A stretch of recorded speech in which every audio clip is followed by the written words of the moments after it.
Hey guys, this is TheEnder. I'm back with the winners match from Group D of the Sonic All-Stars tournament, round of 16. So we have Bai Hero versus the Magikarp himself, Haya. So let's go into the game. So this game is on Fighting Spirit. And so we have Haya here in the 1 o'clock position as the yellow Terran. And in the 7 o'clock position as the red Zerg, we have Hero. So Haya, actually, he had a 2-game win versus Larva. He didn't drop a single set. Hero lost 1 game versus Free.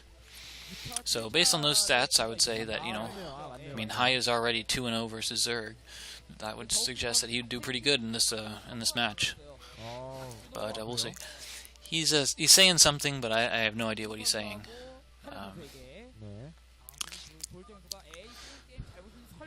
Oh well. I mean, if someone wants to pay for me to get Korean lessons, by all means contact me, but otherwise I have no idea what they're saying. Of course, back in the day, good old Brood War Pro League, the rule was, you're not allowed to talk to your opponents in the games, other than to say things like, good luck, have fun, and, and GG. But, of course, the rules have been relaxed a little bit since Sonic took over. And, of course, that always leads to, the more fun things. In Group B, in some of the final matches, we saw players weren't leaving the game, and so we saw a little bit of the funny shenanigans of, okay, I'm going to, defensive matrix your arbiter. Just, little things to say, hey, I can make these stupid tactical decisions, and of course it means nothing since I already won. Fun stuff. Haven't seen it in a while. Good to see you again. Alright, so Haya has 1 Rax on the high ground, pretty standard. Normal timing, no immediate gas, so he's probably not going mech. And he's sending out a second SCV scout. For Bai Hero, we have a 12 hatch, followed up with a pool. No gas quite yet, so probably going to be a 3 hatch before gas. And, it's Fighting Spirit, so I'm sure both of these players have played literally, hundreds if not thousands of games on this map.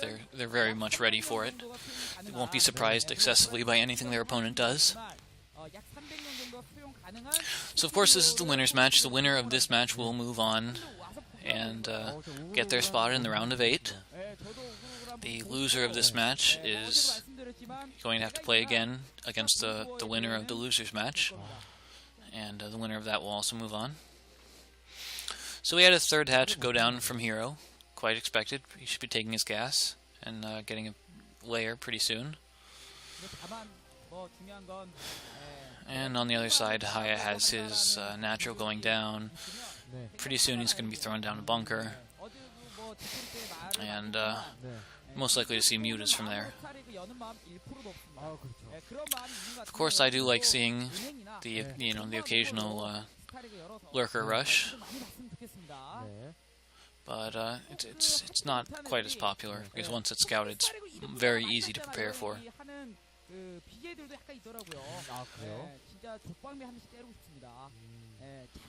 So I would have guessed the layer would have gone down by now, so I'm guessing that's Zergling speed researching. Okay, maybe not. Maybe it was just the layer was a little bit slow.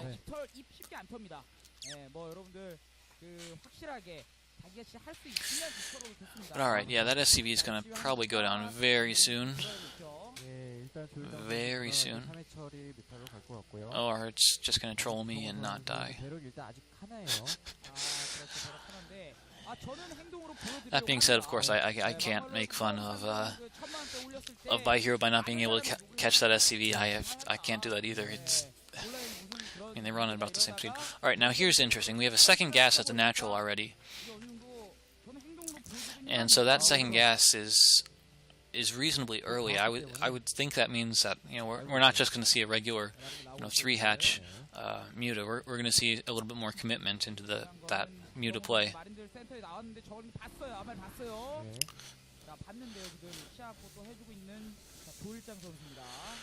So Marines push out. Didn't find anything, you know, killed a single circling, ran back home. No bunker yet. But was that a... I think that was already an engineering bay, already down. Oh, so there we have a Hydra Den. Nice. Okay, so this is a lurker build. Right. Alright, so I wasn't crazy for thinking that was a fast second guess. Right, so with so this is a lurker build versus a quick, I'm guessing 5 racks plus 1 attack. And I say that because the engineering bay usually doesn't come down until the spire is almost completed. So anything before that means they're not actually getting the turrets, they're getting the plus 1 attack. And usually when you get the plus 1 attack, you get 5 racks and you push really hard and your tech is going to be delayed, but that 5 racks just does devastating damage to the Zerg. However, if they manage to get up lurkers in time, you know, of course, you know, it doesn't matter how many Marines you have, they really can't do much but contain the Zerg. However, he does have his comm sets down, so if he scouts this and sees the lurkers, he's going to be in a good position. If he does, he's probably going to make 2, maybe 3 bunkers, and he's going to make them in a staggered position away from his natural, so that even if... Huh, there's also a spire. That's... So I'm guessing that was a fake spire, and by fake I mean he built a spire, and he expects Hero to see the spire and say, "Oh, that's normal. I should get turrets up." And instead, it's you know, it's just a fake that he's actually going for the lurkers. But we really can't tell. We'll see when the eggs hatch. I'm expecting hydras.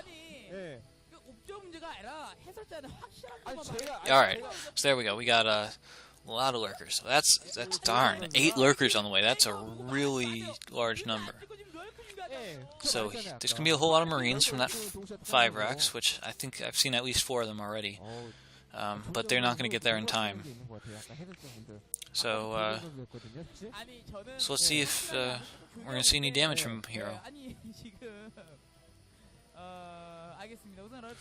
Alright, so there's 3 already down. Alright, so now he's doing some tricky stuff. So if you burrow a lurker on top of another lurker, you can do it in such a way that, you know, you can't actually see the, you know, the number of lurkers that are there. And so then all of a sudden if the Terran says, "Oh, well there's only 3 lurkers, you know, if I just split really well I can take them down," and it turns out there's really 5 or 6 lurkers, you know, all of a sudden you know, the Terran loses a lot of his army. Okay, so Haya does notice that, he does know that it's lurkers, and you can tell that because he's really not made too many turrets, and he's immediately stopped producing Marines, and he's going straight up to Science Vessel. So we've skipped the usual Mew harassment phase, and we've you know, landed in the Zerg gets his 3rd base phase. And of course, since, you know, he's got 2 or maybe 3 lurkers at the top of that ramp, you know, Marines are really not going to be able to get in there.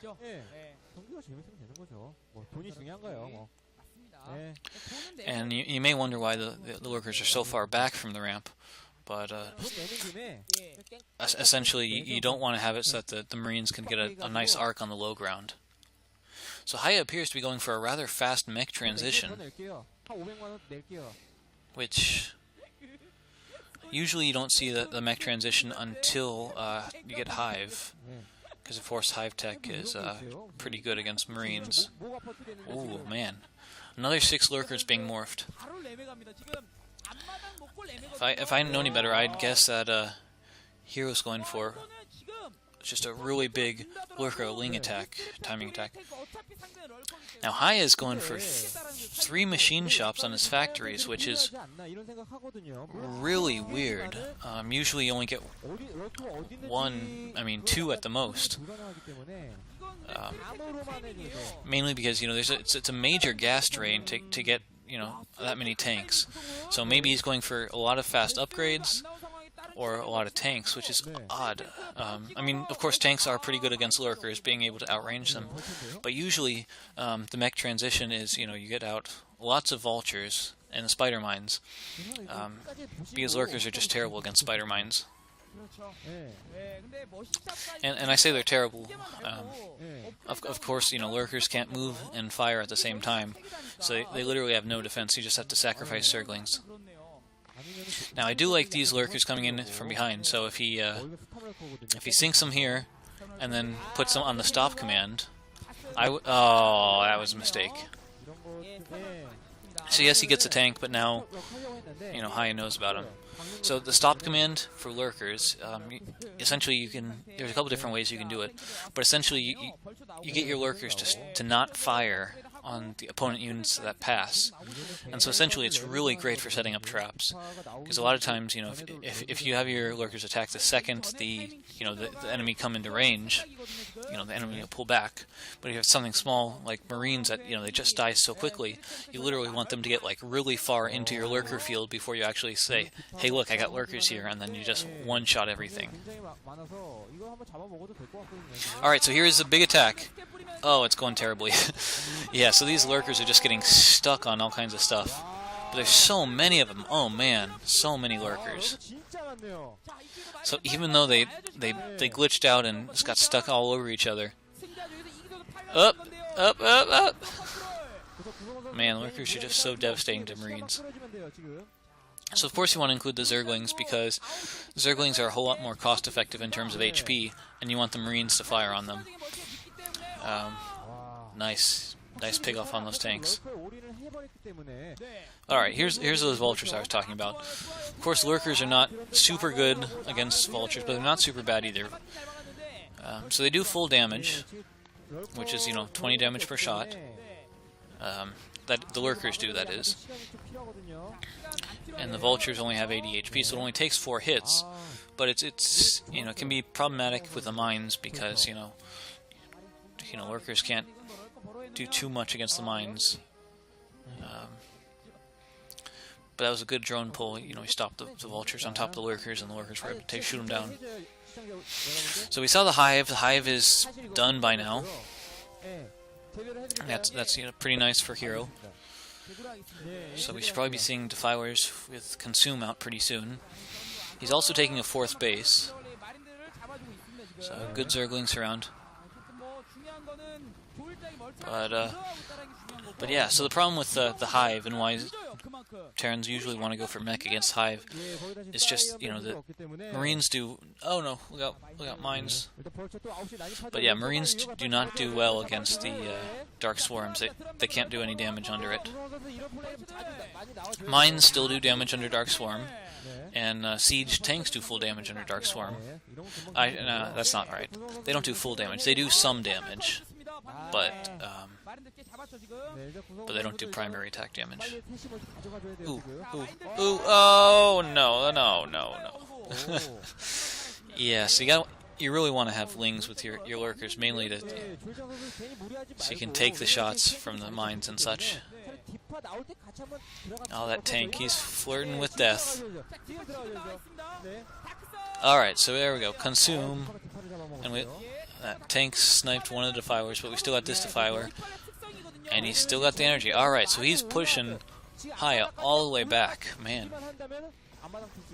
Firebats will still do damage under Dark Swarm. But Firebats versus Lurkers is suboptimal. Alright, this is going to be a scary attack here. 2 control groups of Zerglings and a Defiler probably with full energy. Versus really not too much.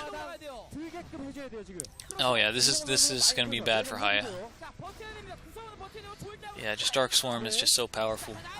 Oh, but the Defiler gets sniped.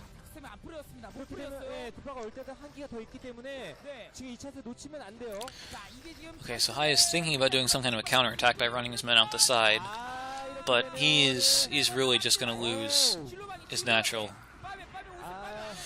Now this would be interesting if he gets some Firebats in the bunker. Yes, he does. Because of course bunkers do give you that +1 range. And since Firebats do AoE damage, they can hit the lurkers even under the Dark Swarm. Okay, so it looks like Haya has held just barely. He's trying to do some counter harassment, but it doesn't appear to be working. By Hero is pretty well defended. Got lurkers at all his bases. Oh. So that command center is forced to lift. So Haya is still on 2 bases, Hero's on 4. He's got his hive tech. This is really not looking all that good for Haya. But that being said, you know, mech is extremely cost efficient, so we'll have to see how it works. Now that's surprising. I'm surprised the Zerg had high ground vision there.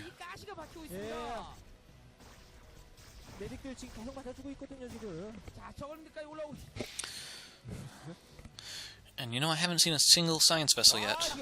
Oh no. Those SCVs need to get out of there. Those SCVs need to get out. Oh no.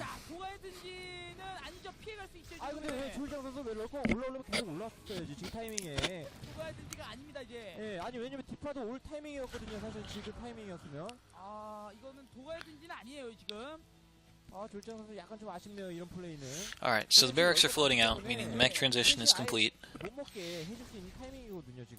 But come on, I mean, where's the vessels? You can't fight lurkers without, you know, vessels unless they have a ton of scans.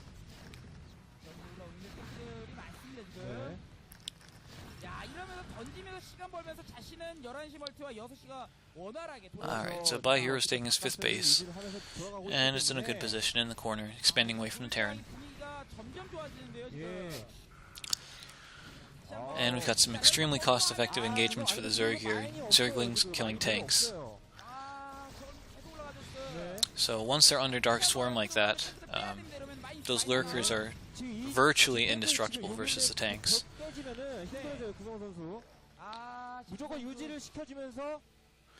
So Hai is nearly mined out in his main.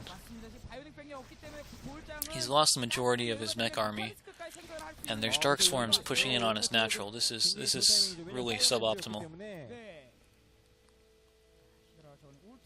And we got an Ultros Cavern. Yeah, so it looks like Hero's going to take this game in very... I might have said this before, but it looks like he's going to take it pretty soon. Ooh, pull those tanks back. You don't want to take mine hits.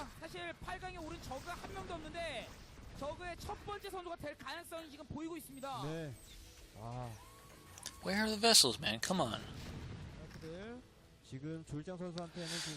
I don't know what Hai is thinking. I mean, you really need vessels to deal with Zerg.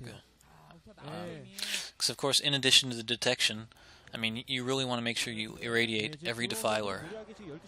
Because, of course, defilers are, you know, the very gas-heavy Zerg units. And they're, you know, very devastating with their Dark Swarm. And since the energy is pretty much free, I mean, you just really have to have some kind of a way to reduce their number. Oh, man. Yeah, all those tanks are going down.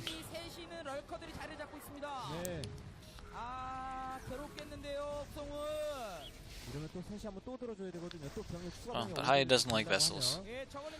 Alright, and this is going to be the doom drop. You got this one Overlord who's just flying around, seeing that there's no turrets anywhere. And, oh, we do have a vessel. It's hiding on that command center, but we have one. Oh, it's a lurker drop. Oh no. SCV Massacre. SCV Massacre. And that being said, it really doesn't matter. I mean, the main is pretty much mined out. The natural is pretty much mined out. The 3rd base has lurkers and defilers in it. Yeah, Haya was not doing so hot. Alright, so Bai Hero advances from the group. Haya moves on to the final match, and he's going to play the winner of the losers match, which we haven't seen who that is right now, but we will in just a bit. Alright, see you then.